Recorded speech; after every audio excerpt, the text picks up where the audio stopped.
ഭാരതത്തിൻ്റെ ഋഷിസങ്കല്പം എന്ന് പറയുന്നത് അത്രയധികം മഹത്തരമാണെന്നാണ് ഞാൻ വിശ്വസിക്കുന്നത്. കാരണം ഇന്ന് ആധുനിക ശാസ്ത്രം പറയുന്ന പല കാര്യങ്ങളും ഭാരതത്തിൻ്റെ ഋഷി എത്രയോ കാലങ്ങൾക്ക് മുമ്പ് തന്നെ അതിനെക്കുറിച്ച് സംസാരിച്ചിട്ടുണ്ട്. ഇപ്പോൾ ഈ ഭൂഗോളത്തിൻ്റെ സിദ്ധാന്തമൊക്കെ വരുന്നതിന് എത്രയോ വർഷങ്ങൾക്ക് മുമ്പ് ശ്രീമദ് ഭാഗവത്തിൽ നിങ്ങൾക്ക് ഭൂഗോള വർണ്ണന എന്ന് പറയുന്ന ഒരു ഭാഗം തന്നെ കാണാൻ സാധിക്കും. തീർച്ചയായിട്ടും ഭാരതം എന്ന് പറയുന്നത് ഈ ലോകത്തിൻ്റെ മുഴുവൻ ഗുരുസ്ഥാനത്ത് വർത്തിച്ചിരുന്ന അല്ലെങ്കിൽ ഇപ്പോഴും വർത്തിക്കുന്ന ഭാരത ഭൂമിയാണ് ഇവിടെ ഉള്ളത്. പലരും അറിവിന് വേണ്ടിയിട്ട് വന്നിട്ടുണ്ടായിരുന്ന, അറിവ് തേടി വരുന്ന സ്ഥലമായിരുന്നു ഭാരതം എന്ന് പറയുന്നത്. അത് ഏത് കമ്മ്യൂണിറ്റിപ്പെട്ട ആൾക്കാരായിക്കോട്ടെ. ഞാൻ പോലും പറയണ ഈ ധർമ്മ സംരക്ഷണം എന്ന് പറയുന്ന ഒരു പ്രവർത്തനത്തിൽ നമ്മൾ വേണം മുന്നിട്ടിറങ്ങാൻ. ഇപ്പോൾ നമ്മളിപ്പം എൽമാർക്കെ കുറിച്ച് സംസാരിക്കുമ്പോൾ പറയാറുണ്ട് ഈ സേന എന്നുള്ളൊരു സങ്കല്പം.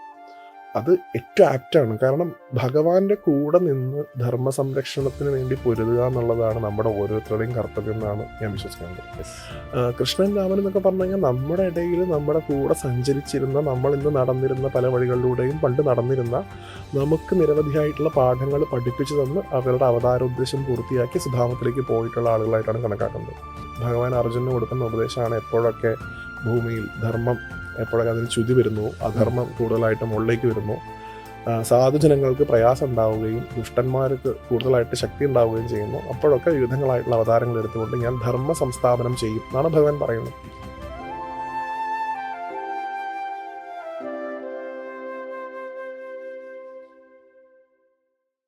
ഇപ്പോൾ ആധുനിക ശാസ്ത്രം പറയുന്നത് ജീവൻ ജലത്തിലുണ്ടായി, പിന്നീട് അത് കരയിൽ വന്നു, രൂപാന്തരം പ്രാപിച്ച് പരിണാമം പ്രാപിച്ച് മനുഷ്യനായി മാറി എന്നൊക്കെയാണ് പറയുന്നത്. ഞാൻ ദശാവതാരങ്ങളെക്കുറിച്ചും ചോദിക്കും. ഇപ്പോൾ താങ്കൾ ഈ വിഷ്ണു അവതാരങ്ങളെക്കുറിച്ചൊക്കെ ധാരാളമായി സംസാരിക്കുന്ന ആളായോട് ചോദിക്കുക. നമ്മുടെ ദശാവതാരത്തിൽ പറയുന്നു ആദ്യം മത്സ്യമായി, പിന്നെ കൂർമ്മം, വരാഹം, അങ്ങനെ ഈ പരിണാമ സിദ്ധാന്തവുമായിട്ട് വളരെ ഇടകലർന്ന് നിൽക്കുന്നുണ്ട്. നമ്മുടെ ഇപ്പം മറ്റ് ഇതര വിശ്വാസങ്ങളിലൊക്കെ ഈ ദൈവശാസ്ത്രവും ആധുനിക ശാസ്ത്രവുമായിട്ട് വിപരീത ദിശയിൽ സഞ്ചരിക്കുമ്പോൾ നമ്മുടെ കാര്യത്തിൽ അത് ഏതാണ്ട് ഒരേപോലെ പോകുന്നുണ്ട്. അതെങ്ങനെയാണെന്ന് വിശദീകരിക്കാമോ? ഭാരതത്തിൻ്റെ ഋഷിസങ്കല്പം എന്ന് പറയുന്നത് അത്രയധികം മഹത്തരമാണെന്നാണ് ഞാൻ വിശ്വസിക്കുന്നത്. കാരണം ഇന്ന് ആധുനിക ശാസ്ത്രം പറയുന്ന പല കാര്യങ്ങളും ഭാരതത്തിൻ്റെ ഋഷി എത്രയോ കാലങ്ങൾക്ക് മുമ്പ് തന്നെ അതിനെക്കുറിച്ച് സംസാരിച്ചിട്ടുണ്ട്. ഇപ്പോൾ ഈ ഭൂഗോളത്തിൻ്റെ സിദ്ധാന്തമൊക്കെ വരുന്നതിന് എത്രയോ വർഷങ്ങൾക്ക് മുമ്പ് ശ്രീമദ് ഭാഗവത്തിൽ നിങ്ങൾക്ക് ഭൂഗോള വർണ്ണന എന്ന് പറയുന്ന ഒരു ഭാഗം തന്നെ കാണാൻ സാധിക്കും. അതായത് ഭൂമി ഗോളമാണ് എന്നുള്ള ഒരു കൃത്യമായിട്ടുള്ള അവബോധം ഭാരതത്തിൻ്റെ ഋഷിക്ക് എത്രയോ കാലങ്ങൾക്ക് മുമ്പ് ഉണ്ടായിരുന്നു എന്നാണ്. ഇപ്പോൾ ജലത്തിൻ്റെ ഒരു ഘടന പറയുന്ന സമയത്ത് അതുമായി ബന്ധപ്പെട്ട വേദമന്ത്രങ്ങൾ നമുക്ക് കാണാൻ സാധിക്കും. ഇങ്ങനെ എല്ലാ തരത്തിലും ശാസ്ത്രത്തിൽ കൂടി അടിത്തറയുള്ള ഒരു ധർമ്മമാണ് സനാതന ധർമ്മം എന്നുള്ള കാര്യത്തിൽ തർക്കമില്ല. പക്ഷേ അതിലുപരിയായിട്ട് ഇത് സംസാരിക്കുന്നത് ഫിലോസഫിക്കലായ, കുറച്ചുകൂടെയൊക്കെ ഒരു തത്വചിന്താപരമായിട്ടുള്ള, അല്ലെങ്കിൽ അവനവനിൽ ഈശ്വരനെ കണ്ടെത്താനുള്ള അറിവ് സാധാരണ ജനങ്ങളിലേക്ക് പകർന്നു കൊടുക്കുന്ന തരത്തിൽ അറിവിൻ്റെ മുകളിൽ നിൽക്കുന്ന ഒരു ധർമ്മമായിട്ട് വേണം ഇതിനെ കാണാൻ. അല്ലാതെ ഞാൻ പൊതുവിൽ പറയാറുള്ളത് ശാസ്ത്രത്തിൻ്റെ മുകളിൽ നിൽക്കുന്ന ധർമ്മമല്ല സനാതന ധർമ്മം, അതിലുപരിയായിട്ട് അറിവിൻ്റെ മുകളിൽ നിൽക്കുന്ന ധർമ്മമാണെന്നാണ്. എല്ലാ കാര്യങ്ങളിലും ഇതിൽ സയൻസ് ഉണ്ടോ എന്ന് പരിശോധിക്കേണ്ട ഒരു ആവശ്യമേ നമുക്ക് വരുന്നില്ല എന്നാണ് എൻ്റെ അഭിപ്രായം. കാരണം ഇത് അതിനെക്കുറിച്ച് പറഞ്ഞിട്ടുള്ളതല്ല. തീർച്ചയായിട്ടും ഇതിൽ ശാസ്ത്രം ഉണ്ട് എന്നുള്ളത് രണ്ടാമത്തെ കാര്യം. പക്ഷേ അതിലുപരിയായിട്ട് ഇത് ആത്മജ്ഞാനത്തിൻ്റെ അല്ലെങ്കിൽ അറിവിൻ്റെ ഒരു പ്രബോധനത്തെക്കുറിച്ച് സംസാരിക്കുന്ന ധർമ്മമാണ്. ഇവിടെ സയൻസിന് സ്ഥാനം ഉണ്ടായത് ഞാൻ നേരത്തെ പറഞ്ഞതുപോലെ ഭാരതത്തിലെ ഋഷീശ്വരന്മാരുടെ അത്രയും വലിയ ഒരു ലാൻഡ്സ്കേപ്പിൽ അവർ കാര്യങ്ങളെ കാണാനുള്ള അവരുടെ കഴിവാണ്.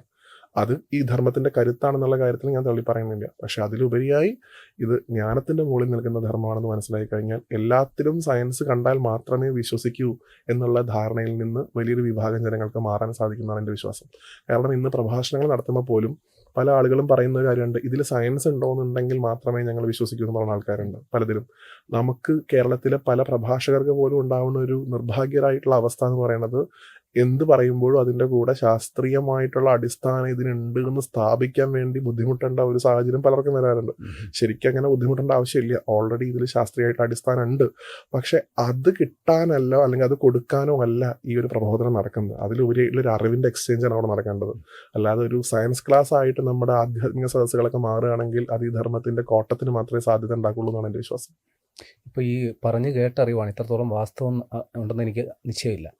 നമ്മുടെ ഭാരതഭൂമിയിൽ നിന്ന് നാട് കടന്നുപോയ ഇത്തരം ചില സംഗതികൾ, ചില വിശ്വാസങ്ങൾ, എഴുതപ്പെട്ട ചില ഇതിഹാസങ്ങൾ അടക്കമുള്ളവ, അത് പിന്നീട് ശാസ്ത്രീയ കണ്ടുപിടുത്തങ്ങളായി മാറിയിട്ടുണ്ട് എന്ന് പറയപ്പെടുന്നു. അത് എത്രത്തോളം വാസ്തവമുണ്ട്? തീർച്ചയായിട്ടും ഭാരതം എന്ന് പറയുന്നത് ഈ ലോകത്തിന്റെ മുഴുവൻ ഗുരുസ്ഥാനത്ത് വർത്തിച്ചിരുന്ന അല്ലെങ്കിൽ ഇപ്പോഴും വർത്തിക്കുന്ന ഭാരതഭൂമിയാണ് ഇവിടെ ഉള്ളത്. പലരും അറിവിന് വേണ്ടിയിട്ട് വന്നിട്ടുണ്ടായിരുന്ന, അറിവ് തേടി വരുന്ന സ്ഥലമായിരുന്നു ഭാരതം എന്ന് പറയുന്നത്. അത് ഏത് കമ്മ്യൂണിറ്റിപ്പെട്ട ആൾക്കാരായിക്കോട്ടെ, ഈ ധർമ്മത്തിന് ഒരു മഹത്വം ഉള്ളത് കൊണ്ട് എല്ലാവരെയും രണ്ട് കൈയും നീട്ടി സ്വീകരിക്കുകയും ചെയ്തിട്ടുണ്ട് ഈ ധർമ്മം. അത് കച്ചവട ആവശ്യത്തിന് വന്ന ആൾക്കാരായിക്കോട്ടെ, അറിവ് തേടി വന്ന ആൾക്കാരായിക്കോട്ടെ, ആയുധാഭ്യാസത്തിന് വന്ന ആൾക്കാരായിക്കോട്ടെ, ഏത് തരത്തിൽ ഈ ഭാരതത്തെ ആശ്രയിച്ച ആളുകൾക്കും അവരാഗ്രഹിച്ച സാധനം കൊടുത്ത് ഈ ഭാരതം അനുഗ്രഹിച്ചിട്ടുണ്ട്. അതിൽ ഏറ്റവും ഔന്നത്യത്തിൽ നിൽക്കുന്ന വസ്തുവാണ് ജ്ഞാനം അല്ലെങ്കിൽ അറിവ്. അറിവിന്റെ കേന്ദ്രമായിട്ടാണ് ലോകം മുഴുവൻ ഭാരതത്തെ കണ്ടിരുന്നത്. കാരണം ഞാൻ നേരത്തെ പറഞ്ഞ പോലെ ഇവിടെ ഉണ്ടായിരുന്ന ആചാര്യ പരമ്പര എന്ന് പറയുന്നത്, ആ ആചാര്യ പരമ്പരയ്ക്ക് പകരം വെക്കാവുന്ന ഒരു ടെംപ്ലേറ്റും നിങ്ങൾക്ക് ലോകത്ത് എവിടെയും കാണാൻ സാധിക്കില്ല. അത്രയധികം മഹത്തരാണ്. ഇപ്പൊ നമ്മൾ പറയുമ്പോൾ മഹാദേവനിൽ തുടങ്ങി ഇങ്ങോട്ട് ശങ്കര ഭഗവത്പാദന് തൊട്ടിട്ട് അങ്ങോട്ട് താഴത്തേക്ക് എല്ലാവരും എന്ന് പറഞ്ഞു കഴിഞ്ഞാൽ വലിപ്പച്ചെറുപ്പമില്ലാതെ ആരാണ് ഗ്രേറ്റ് നിർണ്ണയിക്കാൻ സാധിക്കാത്ത എല്ലാവരെയും ഏറ്റവും ഉയരത്തിൽ കൊണ്ടുവന്ന് മാത്രം പ്ലേസ് ചെയ്യാൻ പറ്റുന്ന ഒരു രീതിയാണ് ഭാരതത്തിനുള്ളത്. അവരുടെ പാരമ്പര്യമാണ് ഈ ധർമ്മത്തെ മഹത്തരാക്കുന്നതും. അവർ പറഞ്ഞു തന്ന പാതയിൽ നിന്ന് നമ്മൾ എപ്പോൾ വ്യതിചലിച്ച് സഞ്ചരിക്കാൻ തുടങ്ങിയോ അന്ന് തൊട്ടാണ് ഈ ധർമ്മത്തിന് എന്തെങ്കിലും പ്രയാസങ്ങൾ ഉണ്ടായിട്ടുള്ളതെന്നാണ് എൻ്റെ അഭിപ്രായം. അപ്പം ഇന്ന് വലിയ തരത്തിൽ ഇപ്പോൾ ശങ്കര ദർശനത്തെക്കുറിച്ച് അല്ലെങ്കിൽ വേദ പാരമ്പര്യത്തെക്കുറിച്ച് ഇപ്പോൾ നേരത്തെ പറഞ്ഞതുപോലെ പുരാണ ഇതിഹാസങ്ങളെക്കുറിച്ചൊക്കെയുള്ള ഒരു ബോധം നമ്മുടെ ധർമ്മത്തിൽപ്പെട്ട സാധാരണക്കാരിലേക്ക് എത്തിക്കാൻ വേണ്ടിയുള്ള വലിയ ശ്രമങ്ങൾ നടക്കുന്നുണ്ട്. അതിനെ രണ്ട് കൈ നീട്ടി സ്വീകരിക്കുക എന്നുള്ളതാണ്. കാരണം എപ്പോഴും വേരുകൾ കൂടുതൽ ശക്തിപ്പെട്ടാൽ മാത്രമേ ആ വൃക്ഷത്തിന് കൂടുതൽ നാൾ നിലനിൽക്കാൻ സാധിക്കുള്ളൂ. ഈ ആചാര പരമ്പരകളൊക്കെ തന്നെ ശ്രദ്ധിക്കുന്ന ഒരു കാര്യം ഞാൻ മനസ്സിലാക്കിയത്, ഇപ്പോൾ ഭഗവത്പാദർ ഉൾപ്പെടെ അദ്ദേഹം പോലും ഈ മഠങ്ങൾ സൃഷ്ടിക്കുകയും നിരവധിയായിട്ടുള്ള ശിഷ്യസമ്പത്ത് ഉണ്ടാക്കുകയും ചെയ്തത് അദ്ദേഹം പറഞ്ഞ കാര്യങ്ങൾ ഇനി അവരുടെ ബാക്കിയുള്ള ജനങ്ങളിലേക്ക് എത്തട്ടെ എന്നുള്ള വലിയ ദീർഘവീക്ഷണത്തോടു കൂടിയാണ്. ഇന്ന് ഭാരതത്തിൽ ജീവിക്കുന്ന ഓരോ ഋഷിയും ആത്യന്തികമായിട്ട് ചെയ്യുന്നത് ഇത് തന്നെയാണ്. അതുകൊണ്ട് ഞാനൊക്കെ പ്രഭാഷണങ്ങളിൽ പലപ്പോഴും കോട്ട് ചെയ്യാറുണ്ട് എൻ്റെ ഒരു രീതിയിൽ, നമ്മൾ ഓരോരുത്തരും അപ്പം അതൊരു അറിവിൻ്റെ സ്കെയിൽ വെച്ച് നമ്മൾ അളക്കൊന്നും വേണ്ട, ഓരോരുത്തരും ആചാര്യന്മാരും ആചാര്യകളുമായിട്ട് മാറണം ഈ കാലത്ത് എന്നാണ് എൻ്റെ എളിയ അഭിപ്രായം. കാരണം അവർ വേണം, ഇപ്പൊ ഭഗവാൻ പോലും പറയണ ഈ ധർമ്മ സംരക്ഷണം എന്ന് പറയണ ഒരു പ്രവർത്തനത്തിൽ നമ്മൾ വേണം മുന്നിട്ടിറങ്ങാൻ. ഇപ്പോൾ നമ്മളിപ്പം എൽമാർക്കെ കുറിച്ച് സംസാരിക്കുമ്പോൾ പറയാറുണ്ട് ഈ സേന എന്നുള്ളൊരു സങ്കല്പം. അത് ഏറ്റവും ആപ്റ്റാണ്. കാരണം ഭഗവാന്റെ കൂടെ നിന്ന് ധർമ്മ സംരക്ഷണത്തിന് വേണ്ടി പൊരുതുക എന്നുള്ളതാണ് നമ്മുടെ ഓരോരുത്തരുടെയും കർത്തവ്യം എന്നാണ് ഞാൻ വിശ്വസിക്കുന്നത്. നമ്മൾ എന്ന് പറഞ്ഞു കഴിഞ്ഞാൽ ഭഗവാന്റെ ഒരു ടൂളാണ്, ഒരു ആയുധമാണ്. എന്തിനു വേണ്ടിയിട്ടുള്ളത്? ധർമ്മത്തെ പുനഃസ്ഥാപിക്കാൻ വേണ്ടി ഭഗവാൻ നമ്മളെ ഉപയോഗിക്കുന്നു. ഭഗവാൻ വർക്ക് ചെയ്യുന്നത് നമ്മളിലൂടെയാണ്. അപ്പം നമ്മൾ അതിനു വേണ്ടിയിട്ട് പാകപ്പെടുക എന്നൊരു പ്രോസസ്സുണ്ട്. അതാണ് സത്യം പറഞ്ഞാൽ ഈ ഗുരുവചനങ്ങളിലൂടെ ഒക്കെ നമ്മൾ ആത്യന്തികമായിട്ട് ചെയ്യേണ്ടതെന്നാണ് എൻ്റെ അഭിപ്രായം. ഇപ്പോൾ ദശാവതാരങ്ങളെ കുറിച്ചാണ് നമ്മൾ പറഞ്ഞു തുടങ്ങിയത്. നമ്മൾ ഓരോ അവതാരങ്ങൾക്കും ഓരോ ദൗത്യം ഉണ്ടായിരുന്നു. പക്ഷേ നമ്മൾ മനുഷ്യർ ഏറ്റവും കൂടുതൽ എടുത്ത് പ്രാർത്ഥിക്കുക എൻ്റെ കൃഷ്ണ, എൻ്റെ രാമ, ഇത് രണ്ടുമാണ്. അതെന്തുകൊണ്ടാണ് മറ്റ് അവതാരങ്ങൾക്കില്ലാത്ത ഒരു പ്രാധാന്യം ഈ രണ്ട് അവതാരങ്ങൾക്ക് മാത്രം കിട്ടുന്നത് എന്തുകൊണ്ടാണ്? അത് രണ്ട് തരത്തിൽ. അതിൻ്റെ ചരിത്രപരമായിട്ടുള്ള പശ്ചാത്തലം നോക്കുകയാണെങ്കിൽ ഇപ്പോൾ ഈ കൃഷ്ണഭക്തിയുടെ ഒരു പാരമ്പര്യം ഭാരതത്തിൽ വലിയ രീതിയിൽ പോയിട്ടുണ്ട്. പിന്നെ രാമൻ്റെ ആയിട്ട് ബന്ധപ്പെട്ടുള്ള ചരിത്രപരമായിട്ട് വളരെയധികം അടുത്ത് നിൽക്കുന്ന ഭാരതത്തിൻ്റെ ചരിത്ര പുരുഷന്മാരാണ് കൃഷ്ണൻ, രാമനൊക്കെ. അവർ കുറച്ചുകൂടെ ചരിത്രത്തിലേക്ക് വന്നു. ഇപ്പോൾ മറ്റ് അവതാരങ്ങൾ ഇപ്പോൾ നമ്മൾ മത്സ്യം അല്ലെങ്കിൽ കൂർമ്മം, വരാഹം എന്നൊക്കെ പറയുമ്പോൾ അതിനൊരു ഐതിഹ്യപരമായിട്ടുള്ള കോണ്ടെക്സ്റ്റാണ് നമുക്ക് കൂടുതലായിട്ട് കാണാൻ സാധിക്കുക. കൃഷ്ണൻ, രാമൻ എന്നൊക്കെ പറഞ്ഞു കഴിഞ്ഞാൽ നമ്മുടെ ഇടയിൽ നമ്മുടെ കൂടെ സഞ്ചരിച്ചിരുന്ന, നമ്മൾ ഇന്ന് നടന്നിരുന്ന പല വഴികളിലൂടെയും പണ്ട് നടന്നിരുന്ന, നമുക്ക് നിരവധിയായിട്ടുള്ള പാഠങ്ങൾ പഠിപ്പിച്ചു തന്ന് അവരുടെ അവതാരോദ്ദേശം പൂർത്തിയാക്കി സുധാമത്തിലേക്ക് പോയിട്ടുള്ള ആളുകളായിട്ടാണ് കണക്കാക്കുന്നത്. ഇപ്പൊ കൃഷ്ണസ്തു ഭഗവാൻ സ്വയം എന്നാണ് പറയുക. ഭഗവാൻ തന്നെയാണ് കൃഷ്ണനായിട്ട്, സാക്ഷാൽ നാരായണന്റെ പൂർണ്ണ കലയോട് കൂടിയിട്ട് ഭഗവാൻ അവതരിച്ചതാണ് കൃഷ്ണൻ. രാമന്റെ കോണ്ടെക്സ്റ്റിലേക്ക് വരുമ്പോൾ രാമോ വിഗ്രഹവാൻ ധർമ്മ എന്നാണ്. ധർമ്മത്തിന്റെ പ്രതിപുരുഷൻ ഉണ്ടെങ്കിൽ അത് രാമനാണെന്നാണ് സങ്കല്പം. അപ്പൊ അത് രണ്ടും നമ്മളുടെ ഈ ദൈനംദിന ജീവിതമായിട്ട് വളരെയധികം കണക്റ്റഡ് ആണ്. പിന്നെ ഇത് രണ്ടും മനുഷ്യാവതാരങ്ങളായതുകൊണ്ട് കുറെ കൂടി മനുഷ്യനോട് അടുത്ത് നിൽക്കുന്ന രണ്ട് ദേവതാ സങ്കല്പങ്ങളായതുകൊണ്ടും അതിനെ ആരാധിക്കാനുള്ള മനുഷ്യന്റെ ഒരു ടേസ്റ്റ് കൂടിയതായിട്ടും എനിക്ക് തോന്നിയിട്ടുണ്ട്. ഇപ്പൊ പരശുരാമസ്വാമി തൊട്ടിട്ട് അല്ലെങ്കിൽ വാമനാവതാരം തൊട്ടിട്ട് മനുഷ്യരൂപത്തിൽ ഭഗവാൻ അവതരിച്ചിട്ടുണ്ട്. പക്ഷെ എങ്കിലും രാമനും കൃഷ്ണനും ഈ രണ്ട് സങ്കല്പങ്ങൾ കുറെ കൂടി ഭാരതീയ മൂല്യങ്ങളുടെ ഏറ്റവും അടിത്തട്ടിലേക്ക് ഇറങ്ങി ചെന്നിട്ടുള്ള രണ്ട് സങ്കല്പങ്ങളാണെന്ന് എനിക്ക് തോന്നുന്നത്. അതുകൊണ്ടായിരിക്കണം കൂടുതലായിട്ട് ഈ കൃഷ്ണഭക്തിയുടെയും അല്ലെങ്കിൽ രാമനുമായിട്ട് ബന്ധപ്പെട്ട ഒരു പാരമ്പര്യം കൂടുതലായിട്ട് നമ്മളിലേക്ക് വരുന്നത്. പിന്നെ കൃഷ്ണസങ്കല്പത്തിന് കുറെ കൂടി ഒരു പ്രേമത്തിന്റെ, സ്നേഹത്തിന്റെ ഒരു പാരമ്പര്യവും പശ്ചാത്തലം കൂടി ഉള്ളതുകൊണ്ട് അത് പെട്ടെന്ന് മനുഷ്യന്റെ ഒരു തലത്തിൽ നമ്മൾ ചിന്തിക്കുമ്പോൾ ഒരു കുട്ടിയായിട്ടോ ഒരു കാമുകനായിട്ടോ ഒക്കെ ഭഗവാനെ കാണാനുള്ള ഒരു പശ്ചാത്തലം സാധാരണ ഭക്തർക്ക് കൊടുക്കുന്നതുകൊണ്ട് അവനവൻ ആശ്രയിക്കാൻ സാധിക്കുന്ന ഏറ്റവും നല്ല മോഡലാണ് എപ്പോഴും ആളുകൾ ആരാധിക്കാൻ വേണ്ടി എടുക്കുക.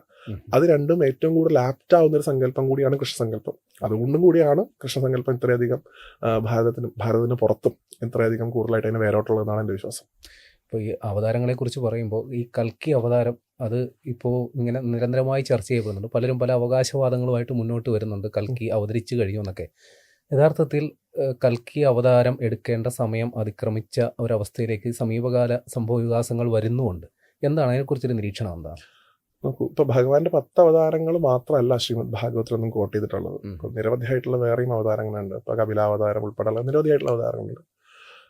അപ്പൊ ആ അവതാരങ്ങളിലൊക്കെ ഒന്നായിട്ടാണ് സത്യത്തിൽ കൽക്കിയെ കണക്കാക്കുന്നത്. നമ്മൾ ദശാവതാര പാരമ്പര്യം എടുക്കുമ്പോൾ അതിൽ അവസാനത്തേതായിട്ട് കൽക്കി എടുക്കുകയും ചെയ്യും. അത് ഓരോ ചതുർയുഗങ്ങളിലും ഭഗവാൻ കൽക്കിയായിട്ട് അവതരിക്കാറുണ്ട്. ഈ അവതാരങ്ങളൊക്കെ ഒരു സൈക്ലിക്കാണ്. ഇനിയും കൃഷ്ണാവതാരം ഈ ഭൂമിയിൽ ഉണ്ടാവും, രാമാവതാരം ഉണ്ടാവും, കൽക്കി ഉണ്ടാവും. ഇതിങ്ങനെ റൊട്ടേറ്റ് ചെയ്തുകൊണ്ടിരിക്കുന്നതാണ് പറയുക. അപ്പോൾ അതിൽ കൽക്കിയെ കുറിച്ച് പറയുമ്പോൾ ഈ അവസാനം ഭഗവാൻ ഈ അവസാനമായിട്ട് ഈ ദ്വാപരയുഗത്തിന് ശേഷമാണ് കലിയുഗം വരുന്നത്. ഇപ്പൊ ദ്വാപരയുഗത്തിൽ ഭഗവാൻ മഹാഭാരത യുദ്ധകാലത്ത് കലിയുഗത്തിനോട് അടുത്ത് നിൽക്കുന്ന സമയത്ത് ഭഗവാൻ അർജുനന് കൊടുക്കുന്ന ഉപദേശമാണ് എപ്പോഴൊക്കെ ഭൂമിയിൽ ധർമ്മം എപ്പോഴൊക്കെ അതിന് ചുതി വരുന്നു, അധർമ്മം കൂടുതലായിട്ട് മുകളിലേക്ക് വരുന്നു, സാധുജനങ്ങൾക്ക് പ്രയാസം ഉണ്ടാവുകയും ദുഷ്ടന്മാർക്ക് കൂടുതലായിട്ട് ശക്തി ഉണ്ടാവുകയും ചെയ്യുന്നു, അപ്പോഴൊക്കെ വിവിധങ്ങളായിട്ടുള്ള അവതാരങ്ങൾ എടുത്തുകൊണ്ട് ഞാൻ ധർമ്മ സംസ്ഥാപനം ചെയ്യും എന്നാണ് ഭഗവാൻ പറയുന്നത്. സംഭവാമി യുഗേ യുഗേ എന്ന് പറയുന്ന ആ ശ്ലോകം. അപ്പം അതിന് നമ്മൾ കണക്കാക്കണത്, എൻ്റെ ഒരു കോണ്ടെക്സ്റ്റിലാണ് ഞാൻ സംസാരിക്കുന്നത്.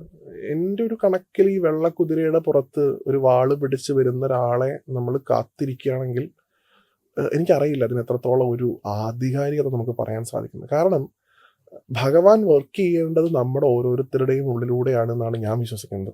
ഓരോ അവതാരങ്ങളും ആത്യന്തികമായിട്ടുണ്ടാവേണ്ടത് നമ്മളിൽ തന്നെയാണ്. നമുക്ക് ഒരു ആളൊരു പ്രയാസം, ഇപ്പൊ ഏറ്റവും പെട്ടെന്ന് പറയാൻ പറ്റുന്നത്, ഇപ്പൊ ഈ ധർമ്മം ഒരു ബുദ്ധിമുട്ട് നേരിടുമ്പോൾ നമ്മുടെ ഉള്ളിൽ ഒരു പരശുരാമൻ ഉണരണം എന്നാണ് ഞാൻ പൊതുവിൽ എല്ലായിടത്തും പറയാറുള്ളത്. അല്ലാതെ ഒരാള് അങ്ങോട്ട് ആസമിൽ നിന്നുള്ള ഒരു പർവ്വതത്തിൽ നിന്ന് ഒരു മഴു പിടിച്ചിട്ട് ഇങ്ങോട്ട് വന്ന് ആ രീതിയിൽ നിന്നൊക്കെ മാറി കാണേണ്ട കാലം കഴിഞ്ഞിരിക്കുന്നു. ഏറ്റവും ഈ കൽക്കിയായിട്ട് ചോദിച്ചുകൊണ്ടാണ് ഞാൻ പറയണത്. ഇപ്പൊ മേൽപ്പത്തൂർ നാരായണ ഭട്ടതിരി നാരായണീയം ഗുരുവായൂർ വെച്ച് എഴുതി. ഭാഗവതത്തിന്റെ സംഗ്രഹമായിട്ടാണ് നാരായണീയത്തെ കണക്കാക്കുന്നത്. കലികാല ഭാഗവതം എന്നാണ് അതിനെ വിളിക്കുന്നത് ചെയ്യുക. നേരത്തെ പറഞ്ഞതുപോലെ ഭാഗവതം എന്ന് പറയുന്നത് ഇത്രയധികം സ്കന്ധങ്ങളുള്ള ഒരു മഹത്തരമായിട്ടുള്ള ടെക്സ്റ്റ് ബുക്കിനെ അദ്ദേഹം ദശകങ്ങളിലേക്ക് അദ്ദേഹം കുറച്ചു. അതിനെ ഒന്നുകൂടെ അതിനൊന്ന് കൺക്ലൂസീവ് ആയിട്ടാണ് തന്നത്. അപ്പൊ അതൊരു ക്യാപ്സ്യൂൾ റിലേറ്റഡ് ആണെന്ന് നമുക്ക് വേണമെങ്കിൽ പറയാം. പക്ഷെ അതിനകത്ത് ഒന്നും ചോർന്നു പോയിട്ടില്ല. അതിന്റെ മുഴുവൻ സത്തയും മേൽപ്പത്തൂരെ പോലെ ഒരു മഹാത്മാവിനെ അതിലേക്ക് കൊണ്ടുവരാൻ സാധിച്ചു. അദ്ദേഹം നാരായണൻ എഴുതിയപ്പോൾ കൽക്കി എന്ന് പറഞ്ഞ അവതാരം എഴുതിയിട്ടില്ല. അദ്ദേഹം സ്വർഗാരോഹണം എഴുതിയിട്ടില്ല. അപ്പൊ അദ്ദേഹത്തെ പോലെ ഒരു മഹാത്മാവ് എന്തുകൊണ്ട് അത് എഴുതാതെ വിട്ടു? നോക്കൂ, അദ്ദേഹത്തെ പോലൊരു മഹാത്മാവിനെ അറിയും ഇത് ആത്യന്തികമായിട്ട് സംഭവിക്കേണ്ടത് നമ്മളിൽ തന്നെയാണ് എന്നുള്ള ബോധ്യമുള്ളത് കൊണ്ടല്ല അദ്ദേഹം എഴുതാതിരുന്നത്. നമ്മളാരും വെള്ളക്കുതിരയുടെ പുറത്ത് വാളുമായിട്ട് പിടിച്ചു നിൽക്കുന്ന ഒരാളെ പ്രതീക്ഷിച്ചിരിക്കുകയാണെങ്കിൽ ഈ ധർമ്മത്തിന് ഒന്നും മാറ്റം സംഭവിക്കാൻ പോകുന്നില്ല. മറിച്ച് നമ്മൾ ഓരോരുത്തരും കൽക്കിയായിട്ട് മാറുമ്പോഴാണ് ഈ ധർമ്മം അതിന്റെ പൂർണ്ണ അവസ്ഥയിലേക്ക് അങ്ങോട്ട് വിസ്തരിച്ചങ്ങോട്ട് വളരുന്നത്. അപ്പോൾ നമ്മളൊക്കെ എല്ലാ വേദിയിലും പറയുന്നത് നിങ്ങൾ ഓരോരുത്തരും ഭഗവാൻ തന്നെയാണ്. നിങ്ങൾക്കും കൽക്കിയായിട്ട് മാറാൻ സാധിക്കും, നിങ്ങൾക്കും നരസിംഹമായിട്ട് മാറാൻ സാധിക്കും, നിങ്ങൾക്കും പരശുരാമനും കൃഷ്ണനും രാമനായിട്ട് മാറാൻ സാധിക്കും. പക്ഷെ നിങ്ങളുള്ള ഭഗവാനെ തിരിച്ചറിയുക എന്നുള്ളതിലൂടെ മാത്രമേ ഇത് സാധിക്കുള്ളൂ. അതിനാണ് ഈ പറഞ്ഞതെല്ലാം. നമുക്ക് സനാതന ധർമ്മത്തിന് നമ്മൾ ഈശ്വരനും വേറെ എന്നുള്ള സങ്കല്പം എവിടെയാണുള്ളത്? നമ്മളൊക്കെ ഈശ്വരാംശമാണെന്ന് വിശ്വസിക്കുന്ന ലോകത്തൊരു ധർമ്മം ഉണ്ടെങ്കിൽ അത് നമ്മളാണ്. ഞാൻ എപ്പോഴും പറയുന്നത്, നമുക്ക് ഈ മുന്തിരിത്തോപ്പിന്റെ പരിപാടിയും അല്ലെങ്കിൽ സ്വർഗത്തിൽ പോയാൽ അത് കിട്ടും ഇത് കിട്ടും, ഇതൊന്നും നമ്മളെ സംബന്ധിച്ച വിഷയമല്ല. നമ്മൾ എന്ന് പറയുന്നത് നമ്മളിൽ ഈശ്വരനെ കാണാൻ പഠിപ്പിക്കുന്ന മഹത്തരമായിട്ടുള്ള ധർമ്മമാണ്. അതിൽ വേണം നമ്മൾ അഭിമാനിക്കാൻ. വേറൊരാള് മറ്റൊരു ഈശ്വരനെ ആരാധിക്കുന്നത് കാണുമ്പോൾ നമ്മുടെ ധർമ്മത്തിൽ നമ്മളെ തന്നെ ഈശ്വരനായിട്ട് കാണാനാണ് പറയുന്നത്. നമുക്ക് എല്ലാവരും ഈശ്വരൻ. നമുക്ക് മാതാവ് ഈശ്വരനാണ്, പിതാവ് ഈശ്വരനാണ്, ഗുരു ഈശ്വരനാണ്, ഭൂമി ഈശ്വരനാണ്, പുഴകൾ ഈശ്വരനാണ്, മല ഈശ്വരനാണ്. ഈ പ്രപഞ്ചം മുഴുവൻ ഈശ്വരനായിട്ട് കാണാൻ പഠിപ്പിക്കുന്ന ധർമ്മമാണ് സനാതന ധർമ്മം. അപ്പോൾ നമ്മൾ തന്നെ അവതാരങ്ങളായിട്ട് മാറേണ്ട കാലഘട്ടത്തിലൂടെയാണ് നമ്മൾ ജീവിക്കുന്നത് എന്നുള്ള കാര്യത്തിൽ യാതൊരു തർക്കവുമില്ല. കാരണം ഇന്ന് പലതരത്തിലാണ് ഈ ധർമ്മത്തിന് എതിരെയുള്ള പ്രവർത്തനങ്ങൾ നടക്കുന്നത്. അപ്പോൾ നമ്മൾ വിചാരിച്ചു കഴിഞ്ഞാൽ നമുക്ക് തന്നെ ഒരു പരശുരാമനായിട്ട് മാറാൻ സാധിക്കും. അദ്ദേഹം 21 തവണയാണ് ക്ഷത്രിയന്മാരെ മുഴുവൻ നിഗ്രഹിച്ചുകൊണ്ട് ഈ ഭൂമി മുഴുവൻ പ്രശ്നം ചെയ്തത്. ചിലപ്പോൾ ആ സാഹചര്യത്തിലേക്ക് മാറേണ്ട സാഹചര്യം വന്നു കഴിഞ്ഞാൽ നമ്മുടെ ഉള്ളിലുള്ള പരശുരാമനെ തിരിച്ചറിയുക. എത്രയൊക്കെ വലിയ പ്രതിബന്ധങ്ങൾ ഉണ്ടെങ്കിൽ നോക്കൂ, സാധാരണ രീതിയിൽ ഒരിക്കലും സംഭവിക്കില്ല എന്ന് കരുതുന്ന തരത്തിലുള്ള വരങ്ങളാണ് ഹിരണ്യകശിപു എന്ന് പറയുന്ന ഒരു രാക്ഷസൻ വാങ്ങിയത്. പകൽ കൊല്ലാൻ പറ്റില്ല, രാത്രി കൊല്ലാൻ പറ്റില്ല, മനുഷ്യൻ കൊല്ലാൻ പാടില്ല, ദേവൻ, ഇങ്ങനെ എത്ര നിബന്ധനകളായിരുന്നു. പക്ഷെ നമുക്കുള്ളിൽ നമ്മളൊരു നരസിംഹത്തെ കാണുകയാണെന്നുണ്ടെങ്കിൽ, ഏപ്രിൽ 30-നാണ് നരസിംഹ ജയന്തി, ഞാൻ എപ്പോഴും പറയാറുണ്ട്, ആ സമയത്ത് നമ്മൾ നമ്മുടെ ഉള്ളിലൊരു നരസിംഹത്തെ കാണുകയാണെങ്കിൽ നമുക്ക് എത്രയൊക്കെ പ്രതിബന്ധങ്ങൾ മുമ്പിലുണ്ടെങ്കിൽ അതിനെ തരണം ചെയ്യാനുള്ള ശേഷി നമുക്കുണ്ടാവും. അപ്പോൾ നമ്മുടെ ഉള്ളിലുള്ള ഭഗവാനെ തിരിച്ചറിയുക എന്നുള്ളതിലൂടെ മാത്രമേ ഈ ധർമ്മ സംസ്ഥാപനം സാധ്യമാവൂ എന്നാണ് എൻ്റെ ഒരു അഭിപ്രായം.